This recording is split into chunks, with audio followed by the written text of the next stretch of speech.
Students, very good morning. Class 10th में अभी तक आप लोग कंप्लीट कर रहे थे लेटर्स एंड एप्लीकेशंस। तो आपको बता दें कि आप लोगों ने 4 लेटर्स एंड 4 एप्लीकेशंस कंप्लीट किए हैं और सभी लेटर एप्लीकेशन आपको यहाँ से यानी विद्यालय से लिखकर व्हाट्सएप पर सेंड किए गए हैं। तो उन्हें आपने अच्छे प्रकार लिखा होगा, समझा होगा, ऐसे ही हम उम्मीद करते हैं, ऐसी आशा करते हैं। और एप्लीकेशन एंड लेटर राइटिंग का टॉपिक आपका कंप्लीट होता है। 4 एप्लीकेशन और लेटर आपको लिखवा दिए गए हैं। फिलहाल लेटर राइटिंग में और एप्लीकेशन राइटिंग में अभी तक इतना ही रखा जाएगा। इसके बाद लास्ट में 2-1 लेटर आपके और लिखवाए जाएंगे। उससे पहले आपको बता दें अब आपको लिखने ऐसे यानी ऐसे राइटिंग शुरू करनी है। और आज की वीडियो में हम आपको समझाएंगे कि आपको ऐसे कैसे लिखने हैं, ऐसे राइटिंग होती क्या है। तो स्टूडेंट्स, क्योंकि आप जानते हैं कि ऐसे माने होता है निबंध और ऐसे राइटिंग को हिंदी में हम कहते हैं निबंध लेखन। शुरुआती कक्षाओं से ही आप लोग निबंध लिखते आए हैं और उसी प्रकार से हाई स्कूल की बोर्ड परीक्षा में भी एक 6 नंबर का क्वेश्चन आता है जिसमें आपको दिए गए टॉपिक्स में से किसी एक टॉपिक में लगभग 3-4 टॉपिक दिए रहते हैं और उन टॉपिक्स में से किसी एक टॉपिक पे आपको निबंध लिखना होता है लगभग 60 से 70 शब्दों में। तो स्टूडेंट्स, कक्षा 9 में भी आप लोगों ने कई ऐसे लिखे, उनको लर्न किया, उनको समझा है। तो आप लोगों के लिए ऐसे लिखना कोई मुश्किल काम नहीं। तो निबंध लेखन में कोई टॉपिक दे दिया जाता है, जैसे कि मान लीजिए आपको टॉपिक दे दिया गया माई स्कूल, मेरा स्कूल, या my village, my father, my mother, my best friend, my favourite book. इस प्रकार के टॉपिक्स आपकी बोर्ड परीक्षा में पूछे जाते हैं और उस पर आपको अपनी ओपिनियन देनी होती है, उस पर आपको अपने विचार लिखने होते हैं। कोई भी टॉपिक जो इस क्वेश्चन से संबंधित होगा तो उसको आप अच्छे से तब लिख पाएंगे जब उसके बारे में आपको जानकारी होगी। यानी जिसे आपसे कह दिया जाए कि टॉपिक लिखिए प्रदूषण पे, ऐसे लिखना है आपको प्रदूषण पे। तो प्रदूषण के बारे में आप ज़्यादा अच्छा तब लिख पाएंगे जब आप प्रदूषण के बारे में अच्छी प्रकार जानते होंगे। अगर हिंदी में आप प्रदूषण के बारे में अच्छे से जानते हैं और आपका ट्रांसलेशन पावर, आप अच्छे से ट्रांसलेशन करना जानते हैं, तो ऐसे लिखने में स्टूडेंट्स आपको कोई समस्या होने वाली नहीं। तो कई ऐसे आपको लिखवाए जाएंगे। फिलहाल आज की इस वीडियो में आपको हम ये समझाएंगे कि किस प्रकार से आपको इसे लिखना है। महत्वपूर्ण टॉपिक्स की बात करें तो बोर्ड परीक्षा के लिहाज से जैसे कि my mother, my father, your best friend, your school, your principal, the postman, your town, your village, Indian farmer, ये टॉपिक्स जो हैं ज़्यादा इंपॉर्टेंट है बोर्ड परीक्षा की दृष्टि से।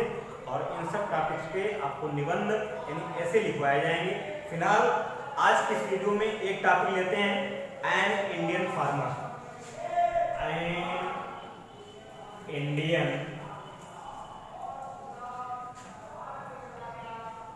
फार्मर,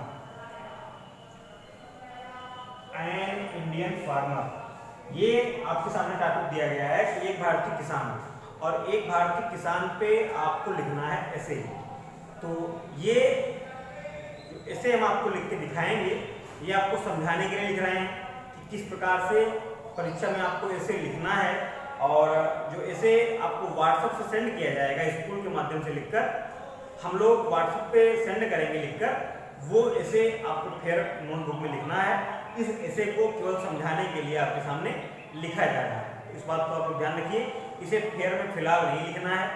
फेयर में आप वो ऐसे लिखेंगे जो आपको हम व्हाट्सएप पे सेंड करेंगे, स्कूल से सेंड किए जाएंगे लिख के।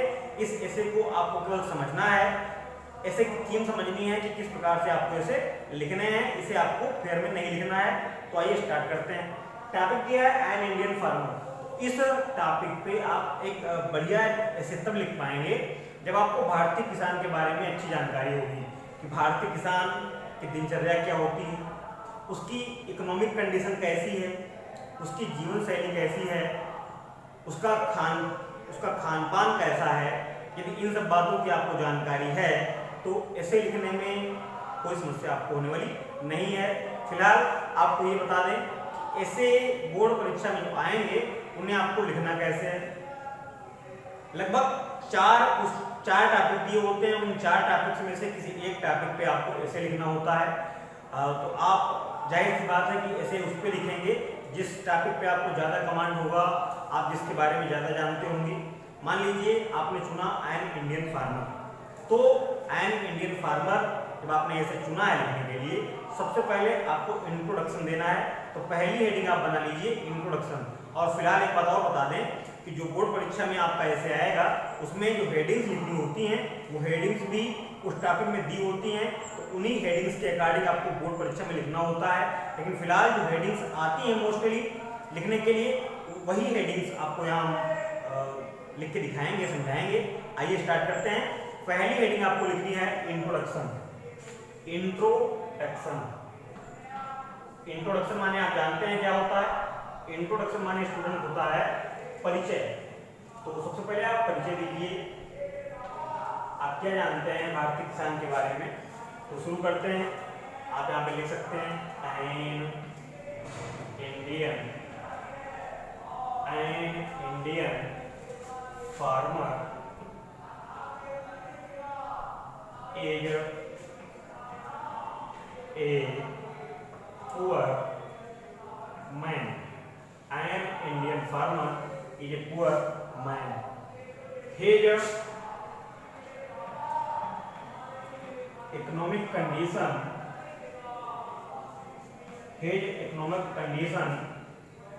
is mostly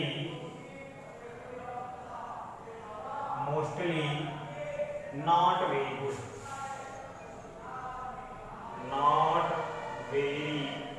good. An Indian farmer is a poor man. His economic condition छूट गया है स्टूडेंट, यहाँ पे लिखते हैं his economic condition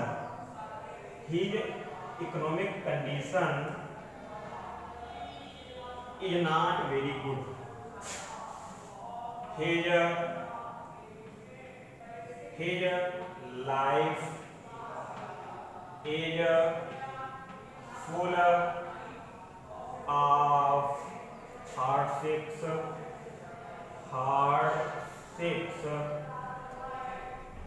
and struggles. His life is full of hardships and struggles. Yet he works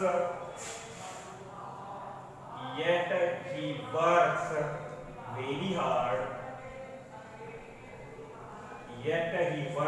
hard. Patiently.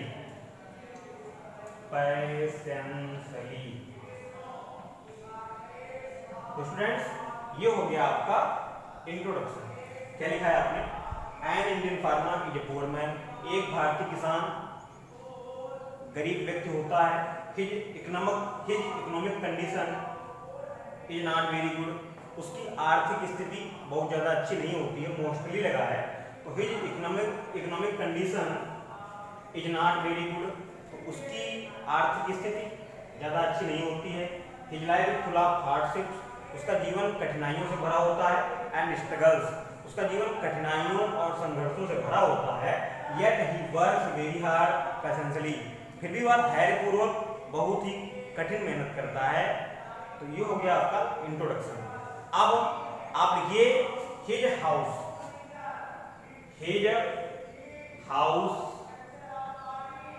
और इसी में आप जोड़ दीजिए his house and dress.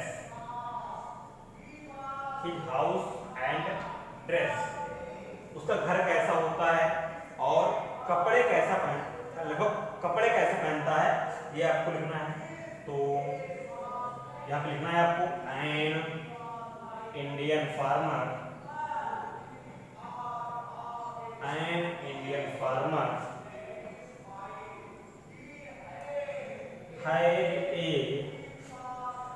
had a A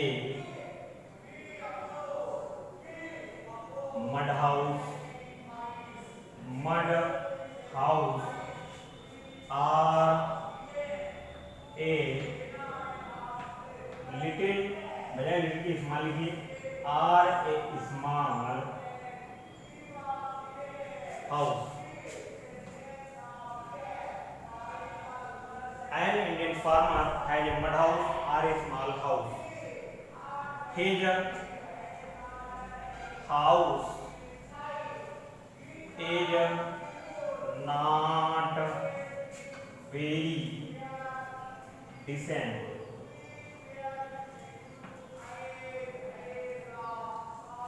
Most of the farmers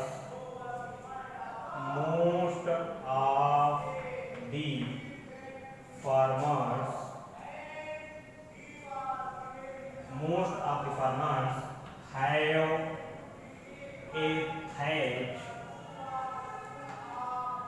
Most of the farmers have a thatch over their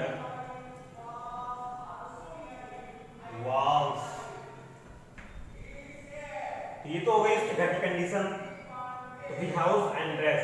N Indian farmer has a mud house और a small house. तो एक भारतीय किसान का या तो कच्चा घर होता है या एक पक्का छोटा घर होता है। His house is not very decent. उसका घर बहुत ज्यादा सुंदर या शानदार, या में डिसेंट का मतलब शानदार, भव्य नहीं होता है। Most of the farmers have thatch over their walls. अधिकांश किसानों के घरों में उनकी दीवारों पर एक छप्पर होता है, थैच माने छप्पर। और अब आपको लिखना है उसके ड्रेस के बारे में। तो क्या लिखना है? Farmer, A farmer wears very simple dress. Most of the farmers wear a cotton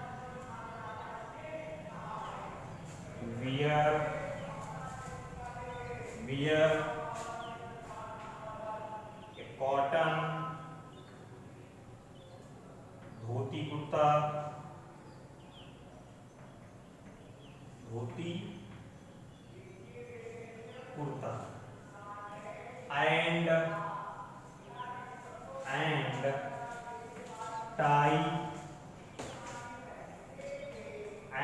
tie यहाँ पे and tie नहीं किया। Most of the farmers wear a cotton dhoti kurta and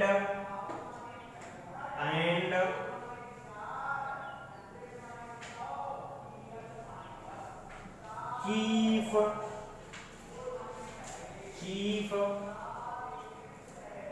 other clothes. So students, ये हो गई heading his house and dress. An Indian farmer has a mud house और a small house. His house is not very decent. Most of the farmers have thatch over their walls. A farmer wears very simple dress. Most of the farmers wears cotton dhoti kurta and other cheap clothes। Other यहाँ पे रहेगा and other cheap clothes, सस्ते कपड़े पहनते हैं। तो ये दो हेडिंग आपकी कंप्लीट हो गई हैं। और अब आप देखें तीसरी हेडिंग। तो तीसरी हेडिंग में आप लिख सकते हैं हिज फूड। तो इसको मिटा दे रहे हैं, क्या लिखेंगे आप? His food.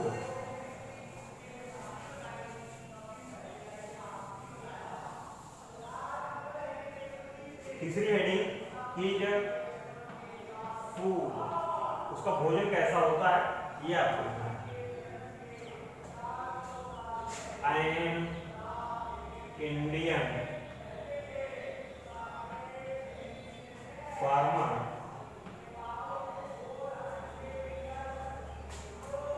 eats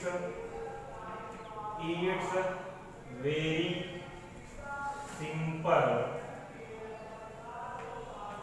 food. He mostly eats he mostly eats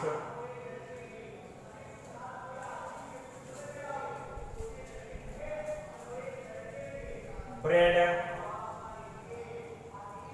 माने रोटी, ब्रेड ब्रेड कामा लगा लिया यहाँ पे, rice rice green vegetables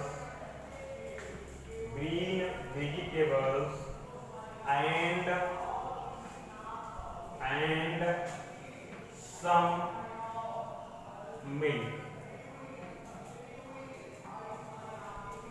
An Indian farmer eats very simple food.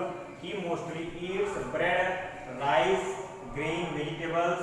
या यहाँ पे दालें छोड़ रही हैं तो उनको जोड़ लीजिए. Vegetables, pulses and some milk made material.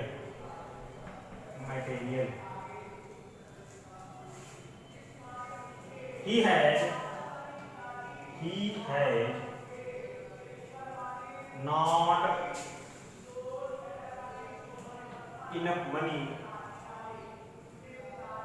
He had not enough money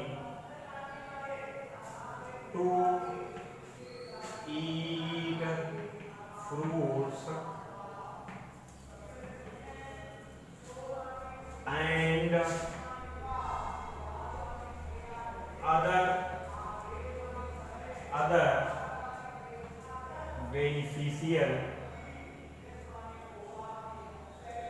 and other beneficial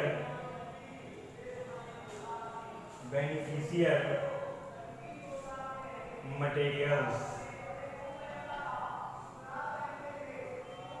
तो स्टूडेंट्स, ये हो गया भारतीय किसान का भोजन.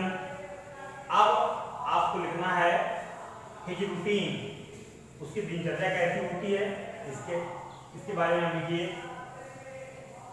क्या लिखना है आपको? हिज रूटीन, उसकी दिनचर्या कैसी होती है ये लिखना है. क्या रूटीन होती है भारतीय किसान की? तो an Indian farmer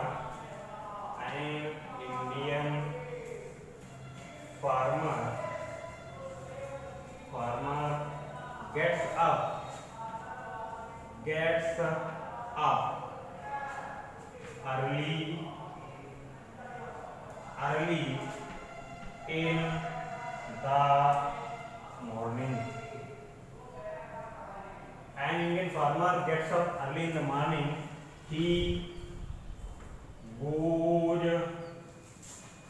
to his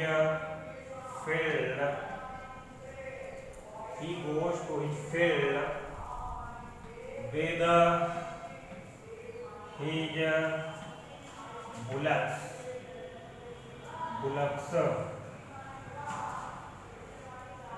He works very hard there.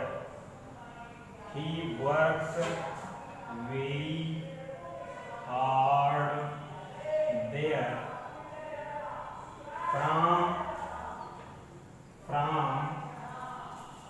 morning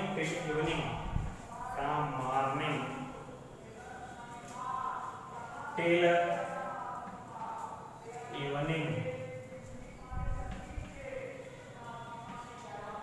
evening. He returns home at the sunset.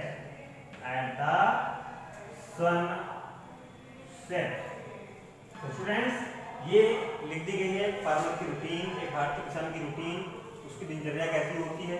तो an Indian farmer gets up early in the morning. एक भारतीय किसान सुबह जल्दी उठता है. He goes to his field with bullocks. वह अपने बैलों के साथ, अपने हल बैलों के साथ खेत पर जाता है. He works very hard there from morning till evening. वो वहाँ सुबह से लेकर शाम तक बहुत कठिन मेहनत करता है. ही रिटर्न्स होम एट सनसेट. और सूर्यास्त के समय वो घर वापस लौटता है. तो ये 4 हेडिंग्स आपकी कंप्लीट की जा चुकी हैं। 5वीं हेडिंग में आपको लिख देना है कंक्लूजन। कंक्लूजन माने होता है उपसंहार। कंक्लूजन माने उपसंहार।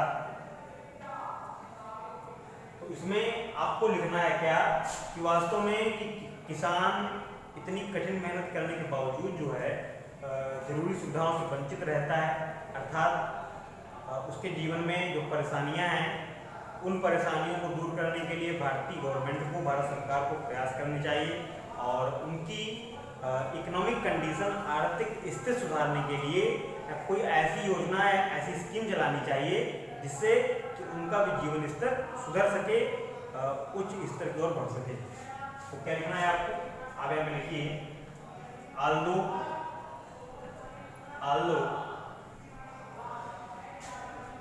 a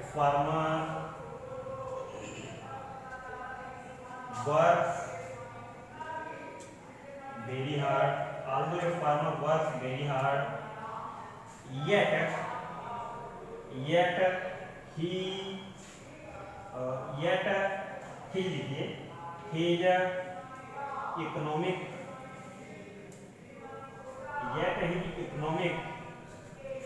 condition is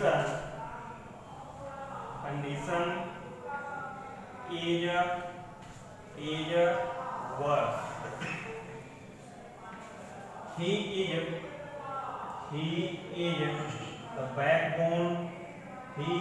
the backbone of our society. He is the backbone of our society. So government should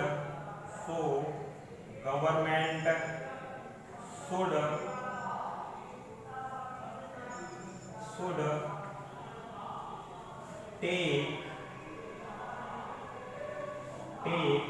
firm actions to improve his condition. तो स्टूडेंट्स, ये रहा आपका conclusion. although a farmer works very hard, यद्यपि एक किसान बहुत कठिन मेहनत करता है, yet his economic condition is worse, फिर भी उसकी आर्थिक स्थिति बहुत खराब रहती है। he is the backbone of our society, किसान हमारे समाज की रीढ़ की हड्डी होता है, अर्थात आधार होता है। So government should take firm actions to improve his condition, इसलिए सरकार को, गवर्नमेंट को किसान की स्थिति सुधारने के लिए मजबूत कदम उठाने चाहिए, अच्छे प्रयास करने चाहिए। तो स्टूडेंट्स, आज की वीडियो में हमने आपको समझाया कि किस प्रकार से ऐसे राइटिंग में आपको जो टॉपिक्स दिए होंगे उन्हें समझते हुए हेडिंग वाइज लिखना है। कम से कम एक ऐसे में आप 5 हेडिंग्स बनाएं और जो पहला ऐसे है वो व्हाट्सएप पे लिख के आपको सेंड किया जाएगा, एक कल। और इस वीडियो को आप अच्छे से समझें और इसी प्रकार से टॉपिक को समझने के बाद आप ऐसे लिखने की कोशिश करें। फिलहाल आज की वीडियो में इतना ही। नेक्स्ट वीडियो में आपको समझाएंगे next topic. Till then thanks, best wishes to all of you.